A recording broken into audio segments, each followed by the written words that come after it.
રાજકોટમાં અવિરતપણે વરસાદ વરસી રહ્યો છે। છેલ્લા 24 કલાકથી આપણે જોઈએ છે કે વરસાદી માહોલ છવાયો હતો અને જે પ્રમાણે રાજકોટની અંદર 6 ઇંચ કરતાં વધુ વરસાદ પડ્યો છે। ત્યારે વિરાણી ચોકમાં છે દ્રશ્ય બતાવવાનો પ્રયત્ન કરું કે જે આગળ ભારેથી અતિભારે વરસાદના કારણે નીચાણવાળા વિસ્તારોમાં પાણી ભરાય છે અને ખાસ કરીને અલગ અલગ જે વિસ્તારો છે તે વિસ્તારોમાં પાણી ભરાવાની સમસ્યા યથાવત જોવા મળી રહી છે। ખાસ કરીને વિરાણી ચોકમાં જે દ્રશ્યો તમને બતાવવાનો પણ પ્રયત્ન કરું કે જ્યાં વરસાદી પાણી જે છે તે અત્યારે વહી રહ્યા છે।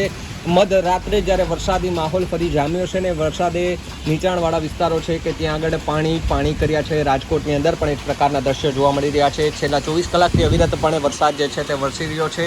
છેલ્લા 2 કલાકથી ભારે પવન સાથે વરસાદ રાજકોટની અંદર વરસી રહ્યો છે અને ખાસ કરીને આ દ્રશ્યો જે છે તે રાજકોટના પોશ વિસ્તાર ગણાતે વિરાણી ચોકના છે કે જ્યાં આગળ પાણી વહેતા થયા છે, રોડ પર પાણી વહેતા થયા છે। જન્માષ્ટમીના પાવન પર્વ પર વરસાદ આવતા રાજકોટ વાસીઓમાં ખુશીનો માહોલ એક તરફ છે તો બીજી તરફ ખુશીનો માહોલ ગમમાં છવાયો છે, કારણ કે રાજકોટનો જે લોકમેળો જે છે તેમાં પણ વરસાદ આવતાની સાથે જ લોકમેળામાં રંગમાં ભંગ પડ્યો હોય તે પ્રકારના દ્રશ્યો જે છે તે સામે આવ્યા છે। અને ખાસ કરીને જે દ્રશ્યો આપણે તેમને બતાવવાના પ્રયત્ન કરી રહ્યા છે જે રાજકોટના છે કે જ્યાં આગળ મધરાત્રે ભારેથી અતિભારે વરસાદના કારણે નીચાણવાળા વિસ્તારો છે તેમને એલર્ટ કરવામાં આવ્યા છે। ખાસ કરીને રાજકોટના જે ડેમો આવેલા છે જેમ કે આજી ડેમ કહેવાતો જે ડેમ છે તે ડેમ ઓવરફ્લો થવાને આરે હોય તે પ્રકારના દ્રશ્યો સામે આવી રહ્યા છે। મળતી માહિતી મુજબ જો હજુ પણ અવિરતપણે વરસાદ ચાલુ રહેશે તો વરસાદના કારણે એ ડેમો છે તે જળાશયોમાં પાણીની આવક થશે અને ઓવરફ્લો થવાની